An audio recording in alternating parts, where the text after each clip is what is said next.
Good evening. हमारे और 2025 के बीच में अब बस दिसंबर बचा हुआ है, यानी कि सिर्फ 30 दिन। And here's how these 30 days can change everything in your life.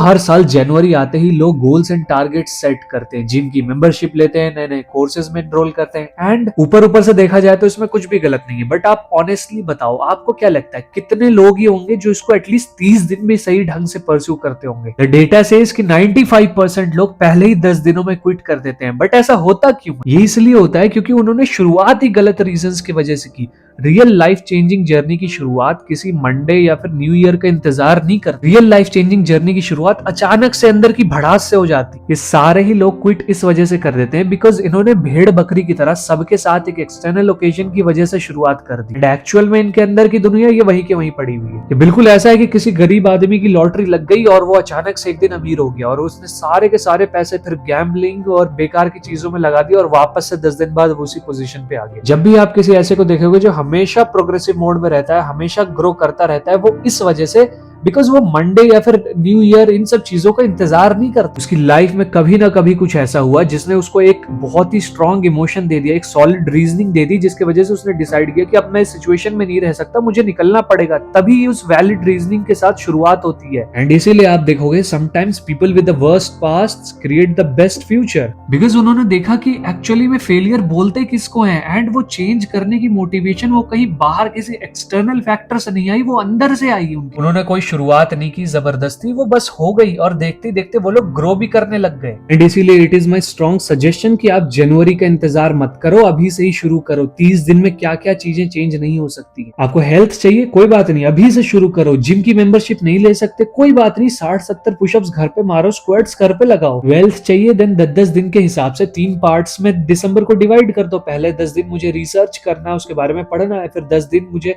समझना है कि मुझे क्या करना है, और फिर अगले 10 दिन उस पर काम करना है। And spiritually prayers and offerings में एक्टिव हो जाओ दिमागी सुकून के लिए। देखो, the way I see it, you have 2 options. या तो ये आखिरी 30 दिन भी रील्स एंड बिंज वॉचिंग में बर्बाद कर डालो एंड जनवरी आते ही सबकी तरह गोल सेट करो और फिर सबकी तरह 10 से 15 दिन में क्विट कर दो and back to the same old life. या फिर जनवरी में बीस्ट मोड जाने से पहले इन 30 दिनों में ही एक बेस रेडी कर लो और उसकी एक नींव डालो उस चेंज की। और कोई नहीं करता तो ना करे। आप किसी के चक्कर में, अपने दोस्तों के चक्कर में, अपने आस पड़ोस के लोगों के चक्कर में अपनी लाइफ तो बर्बाद नहीं कर सकते ना। मरना तो आपको अकेले ही है। At the end of the day it just you with you. देखो, कोई नहीं जानता आपको, आपकी लाइफ सिर्फ और सिर्फ आपकी रिस्पॉन्सिबिलिटी है। So stop wasting your time with bunch of losers. Now here are the few things जो आपको अगले 30 दिनों में करने ही चाहिए, regardless of your field of study और व्हाटएवर। नंबर 1, अपने प्रेयर्स एंड ऑफरिंग्स में एक्टिव हो जाना दिमागी सुकून के लिए। गॉड को थैंक करना हर एक चीज के लिए, बिकॉज शुरुआत वहीं से होती है। नंबर 2, अपने हेल्थ को लेकर के कॉन्शियस हो जाना, mental as well as physical. अच्छी डाइट लेना, प्रॉपर नींद लेना और रेगुलर एक्सरसाइज करना। नंबर 3, बाहर वॉक करना, और यहाँ मैं कोई मॉर्निंग वॉक की बात नहीं कर रहा, एक्चुअली में घर से बाहर निकलना और घूमना फिरना थोड़ा। बहुत सारे लोग जो किसी जॉब्स वगैरह में इंडल्ज नहीं होते, वो घर से बाहर ही नहीं निकलते। और ये इवन मैं अपने लिए भी बोल रहा हूँ, अपने लिए भी इसमें नोट कर रहा हूँ। मेरा सारा काम इंटरनेट पे एंड ये सुनने में तो बहुत अच्छा लगता है कि मेरा पूरा बिजनेस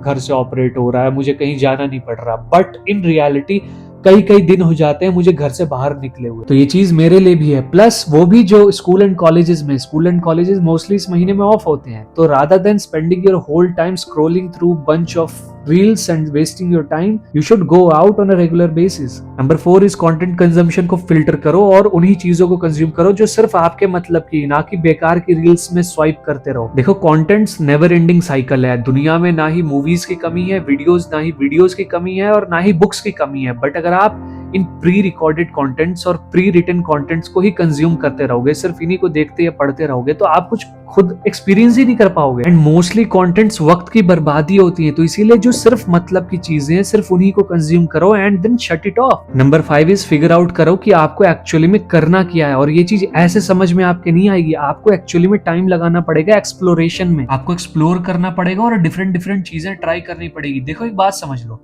करियर सिर्फ मेडिकल और इंजीनियरिंग में ही नहीं बनती। दुनिया में हजारों चीजें हैं करियर बनाने के लिए। आपको बस एक्सप्लोर करना पड़ता है और देखना पड़ता है कि आपके लिए क्या सूटेबल है, आपको किस में अच्छा लगता है, मजा आता है। And don't let someone tell you कि बगैर ट्रेडिशनल पाथ पे चले आप कुछ कर ही नहीं सकते। ट्रेडिशनल पाथ्स प्रोग्राम्ड रोबोट्स के लिए होते हैं जिन्हें ट्रेन किया जाता है कि आपको ये काम करना है। इंसान जो होते हैं, असली इंसान, वो अपना रास्ता खुद बनाते हैं, खुद ही समझते हैं कि मुझे क्या करना है। जस्ट बिकॉज प्रोफेशनल वर्ल्ड में एक तरीके से सब कुछ चलता चला आ रहा है डजंट मीन कि आपको भी वही सारी चीजें करनी पड़ेगी सक्सेस के लिए। आपको नॉर्म्स फॉलो करने की जरूरत नहीं है। बट हाँ, एक चीज मैं मेंशन कर देना चाहता हूँ, वो ये कि चेंजेस आसान नहीं होते। अगर आपको कुछ नया करना है, ट्रेडिशनल पाथ से हटकर ही करना है, तो वो बहुत ही पेनफुल होते हैं। अगर आप एक ट्रेडिशन के अंडर में रह करके चीजों को करते हो तो हो सकता है आपको सब कुछ बहुत ईजी लगे। सब न्यू ईयर में शुरुआत करते हैं तो आप भी उसी टाइम पे शुरू करो, कोई बात नहीं। अगर सब 2-4 फील्ड ही में अपना करियर बनाते हैं तो आप भी उन्हीं फील्ड्स में अपना करियर बनाओ, ये इजी है। प्रोफेशनल वर्ल्ड में नॉर्म्स को तोड़कर, रूल्स को ब्रेक करके सब कुछ अपने हिसाब से करने में बहुत हिम्मत चाहिए होती है, बहुत ही ज्यादा पेनफुल होता है, रिस्क ऑफ फेलियर बहुत ज्यादा होता है, but that's where the fun is. Personally मुझे तो इस रिस्क एंड रिवॉर्ड वाले गेम में बहुत ज्यादा मजा आता है, बिकॉज द वे आई से it, you have two options. या तो आप लाइफ को गुजारो या फिर लाइफ आपको गुजार देगी, एंड गुजरना तो सबको ही है। देखो, ऐसा फील होता है कि 2024 अभी आया और तुरंत ही निकल गया, और 2025 भी ऐसे ही निकल लेगा।